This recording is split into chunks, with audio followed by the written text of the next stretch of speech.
Movie की शुरुआत में हम कुछ डरे हुए साइंटिस्ट को एक लड़की से पूछताछ करते हुए देखते हैं। वो उससे पूछता है कि तुम्हारे बाकी के साथी कहाँ है, तो वो कहती है मुझे याद नहीं। इन सब के अलावा वो उससे और भी कई सवाल करते हैं, लेकिन वो उनके सारे सवालों का एक ही जवाब देती है, मुझे कुछ याद नहीं। अब हम कुछ साल पहले आसमान से धरती की तरफ किसी चीज को आते हुए देखते हैं। वो धरती के एक लाइट हाउस के पास आकर गिरती है। उसके गिरने से लाइट हाउस के आसपास के एरिया में एक डोम के जैसा कुछ बनने लगता है। अब हमें प्रोफेसर लीना को दिखाया जाता है, जो अपने स्टूडेंट को सेल के बारे में पढ़ा रही थी कि कैसे 4 बिलियन साल पहले धरती का जन्म हुआ और सेल्यूलर डिवीजन की वजह से धरती पर पेड़ पौधे जानवर इंसान जैसे बाकी के अलग अलग जीव जंतु का जन्म हुआ। लीना जब अपने लेक्चर को कंप्लीट करके वहाँ से जाने लगती है, तो उसका एक कलीग डैन उसे रोकता है और उसे अपने पार्टी में इनवाइट करता है। बेसिकली डैन का इरादा लीना के साथ मेकआउट करना था, क्योंकि वो लोग पहले भी एक दूसरे के साथ फिजिकली रिलेशनशिप में थे,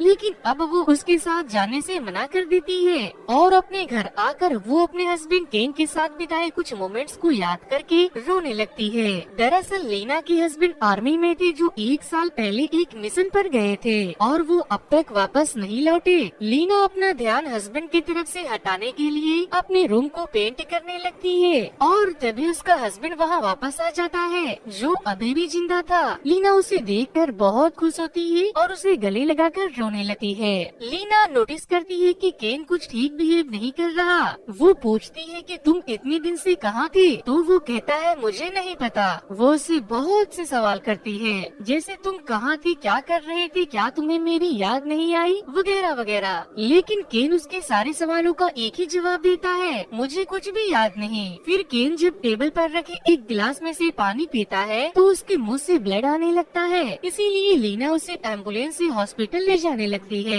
लेकिन रास्ते में कुछ लोग एम्बुलेंस पर हमला करते हैं और केन को अपने कब्जे में लेकर लीना को बेहोश कर देते हैं। लीना को जब होश आता है, तो वो एरिया एक्स नाम की एक जगह पर थी, जहाँ उससे मिलने डॉक्टर वेंटेरस आती है, जो कि एक साइकोलॉजिस्ट थी। डॉक्टर वेंटेरस उससे कई सवाल पूछती है कि तुम्हारे पति इतने वक्त से कहाँ थे, क्या उसने तुम्हें अपने मिशन के बारे में कुछ बताया? तो वो कहती है नहीं, उसे कुछ भी याद नहीं। फिर वेंटेरस उसे बताती है कि तुम्हारे हस्बैंड हमारी निगरानी में है, वो बहुत बीमार है, क्योंकि उनकी बॉडी की मल्टीपल्स ऑफ ऑर्गन फेल हो चुके हैं। लीना वेंटेरस से पूछती है कि आखिर उनके लास्ट मिशन पर उनके साथ क्या हुआ था, तो वो उसे सिमर के पास ले जाती है और बताती है कि वो क्या है हम नहीं जानते। हमने सिमर के अंदर इन्वेस्टिगेट करने के लिए बहुत से लोगों को भेजा था, लेकिन कोई भी जिंदा वापस नहीं लौटा। या तो वहाँ जाने वाले लोग एक दूसरे को मार दे रहे हैं, या वहाँ मौजूद कोई चीज उन्हें मार देता है। केन ही एकलौता ऐसा इंसान था जो सिमर के अंदर से वापस लौटा था। वो उसे ये भी बताती है कि सिमर धीरे धीरे अपना एरिया बढ़ा रहा है, अगर ऐसा ही चलता रहा तो वो पूरे शहर को अपने अंदर संभालेगा।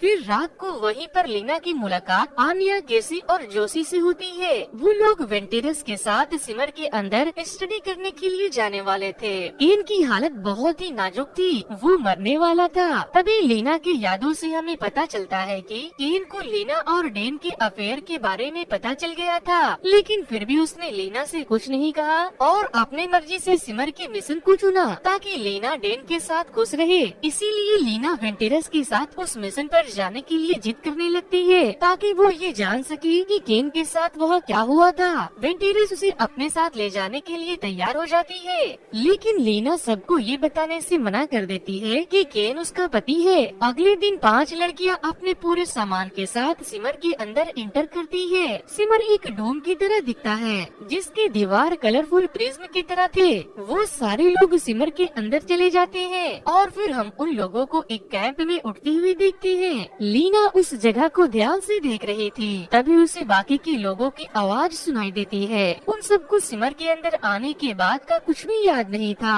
उनमें से कोई नहीं जानता था कि उन्होंने टेंट कब लगाया था, और तो और उन लोग का खाना भी खराब हो चुका था, जिससे उन्हें ये पता चलता है कि उन लोगों को यहाँ आए 3 से 4 दिन हो चुकी है। सिमर के अंदर उनका कैमरा तो काम कर रहा था, लेकिन उन्हें किसी भी तरह का सिग्नल नहीं मिल पा रहा था। जिसके बाद वो लोग सूरज की रोशनी के साथ आगे लाइट हाउस की तरफ बढ़ने का फैसला करते हैं, क्योंकि इन सब की शुरुआत वहीं से हुई थी। सिमर के अंदर का दुनिया जो कभी सूखा हुआ करता था, वो बहुत ही हरा भरा हो गया था।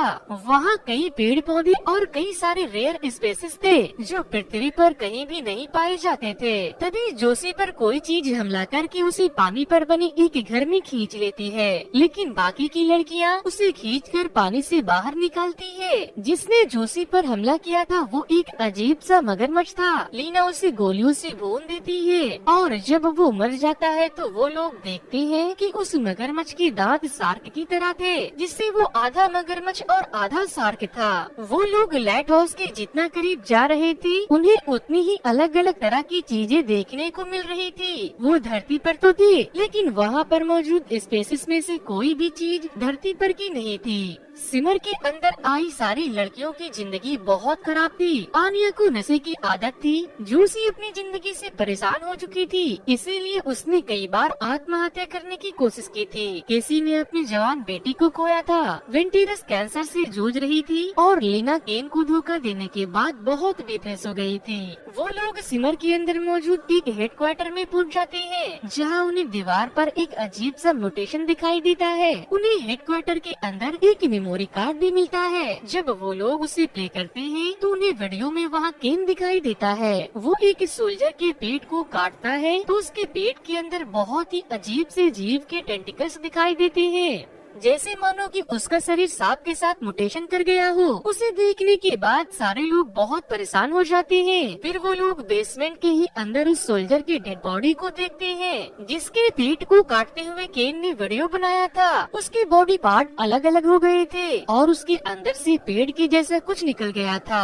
रात को जब लीना अपने डीएनए को चेक करती है तो उसके डीएनए में तेजी से बदलाव हो रहा था। फिर जब वो सब सो रहे होते हैं तो एक बियर उन लोगों पर हमला करता है और केसी को खींचकर अपने साथ लेकर चला जाता है। अगली सुबह जब वो लोग आगे बढ़ते हैं तो उन्हें एक बहुत ही अजीब किस्म का हिरन दिखाई देता है, जिसका शरीर हिरन और सींग पर पेड़ उगे थे। और आगे जाने पर लीना को केसी की डेड बॉडी भी दिखाई देती है, लेकिन वो लोग लाइट हाउस की तरफ बढ़ना जारी रखते हैं, जहाँ रास्ते में उन्हें कुछ ऐसे पेड़ मिलते हैं जो कि बिल्कुल इंसानों की तरह दिख रहे थे। फिर शाम होने लगती है तो वो लोग एक घर में रात गुजारने का डिसाइड करते हैं। आनिया देखती है कि उसकी उंगलियां सुन पड़ने लगी है, और जब लीना अपने ब्लड सैंपल को वापस से चेक करती है तो वो देखती है कि उसके डीएनए में बहुत ही तेजी से बदलाव हो रहा है। फिर रात को जब लीना की नींद खुलती है तो वो देखती है कि आनिया ने सबको बंदी बना लिया था, क्योंकि आनिया को लीना के लॉकेट से पता चल जाता है कि वो केन की वाइफ है।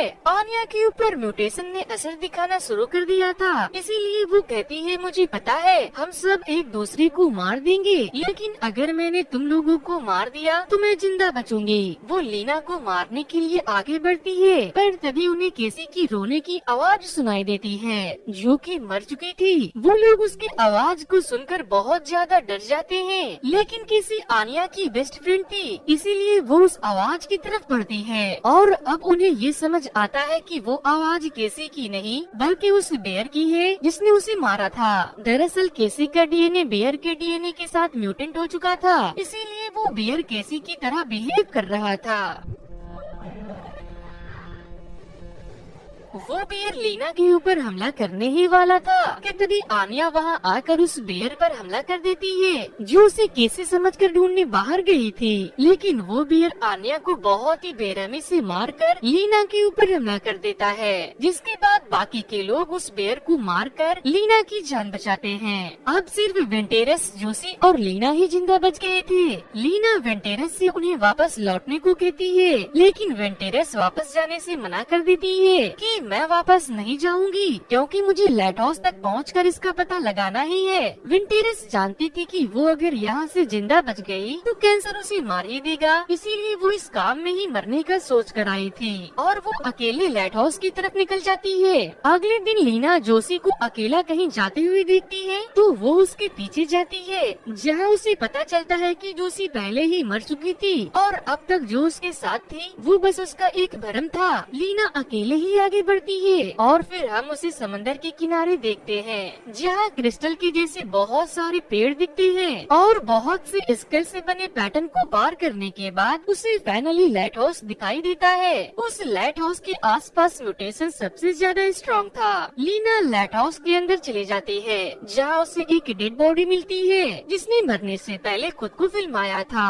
उस वीडियो में कई अजीब सी चीजों के साथ एक अजीब से क्रिएचर के दिखने के बाद हम केन को भी देखते हैं। वो वीडियो में किसी से कह रहा होता है कि मैं नहीं जानता कि मैं केन हूँ या फिर तुम केन हो। वो ये भी कहता है कि लीना को ढूंढो और फिर वो फास्फोरस ग्रेनाइड से पिन निकाल कर खुद को मार लेता है। और तभी वीडियो में हम एक और केन को देखते हैं, यानी कि कैमरा के सामने पड़ा वो स्कल केन का ही था और जो लीना के पास लौटा था वो केन के म्यूटेशन से पैदा हुआ उसका डुप्लीकेट था, जिसके अंदर केन के डीएनए सेल मौजूद थे, इसीलिए केन को कुछ भी याद नहीं था। ये सब देखने के बाद लीना पूरी तरह से टूट जाती है और वहाँ मौजूद एक होल में चली जाती है। उस होल के अंदर की दुनिया बहुत ही अजीब थी। उसे वहाँ वेंटोरस की एक म्यूटेशन भी दिखाई देती है, जो पहले तो बहुत ही अजीब तरह दिख रही थी, फिर वो वेंटोरस का पूरा रूप ले लेती है। वेंटोरस लीना से कहती है कि वो मेरे अंदर है और तभी उसके मुंह से एक तेज रोशनी निकलने लगती है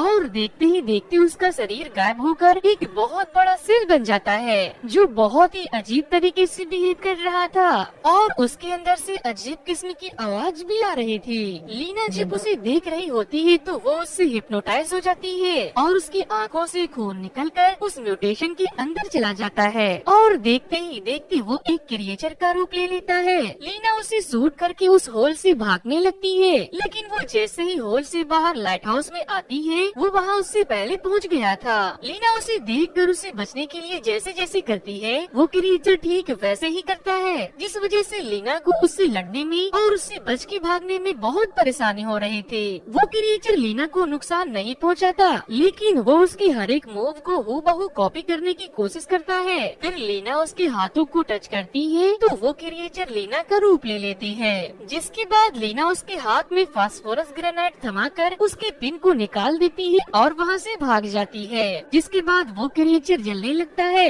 वो बचने के लिए वापस से उस होल में जाता है जहाँ शायद उसका मेन सोर्स था, लेकिन वो पूरी जगह को जला देता है। उसके जलने के बाद वो क्रिस्टल के पेड़ जलकर नष्ट हो जाते हैं और सिमर भी धीरे धीरे गायब होने लगता है। अब हम वापस से उस साइंटिस्ट को लीना से बात करते हुए देखते हैं, जिसे हमने मूवी के स्टार्ट में देखा था। वो उसे बताते हैं कि वो जो कोई भी था उसने मुझ पर हमला नहीं किया और न ही वो धरती पर किसी को नुकसान पहुंचाने आया था। वो तो बस अपने हिसाब से धरती पर कुछ बदलाव ला रहा था। लाइट हाउस में आग लगने के बाद वो क्रिएचर अब मर चुका था, जिस वजह से केन भी अब ठीक हो जाता है। लेकिन मूवी के एंड में जब लीना केन से मिलने जाती है तो हम उन दोनों की आंखों में म्यूटेशन को होते हुए देखते हैं। केन तो असली नहीं था, लेकिन क्या लीना असली थी? दोस्तों, इसका जवाब आप मुझे कमेंट करके जरूर बता देना। और दोस्तों, अगर आपको ये वीडियो पसंद आई हो तो इस वीडियो को लाइक करके मेरे चैनल को सब्सक्राइब करने के बाद उसके बाजू में मौजूद बेल आइकन पे प्रेस करके ऑल को ऑप्शन को सिलेक्ट करना बिल्कुल भी ना भूले। तो आज की वीडियो में इतना ही, फिर मिलूंगा किसी मजेदार सी मूवी के एक्सप्लेनेशन के साथ। Thanks, good bye.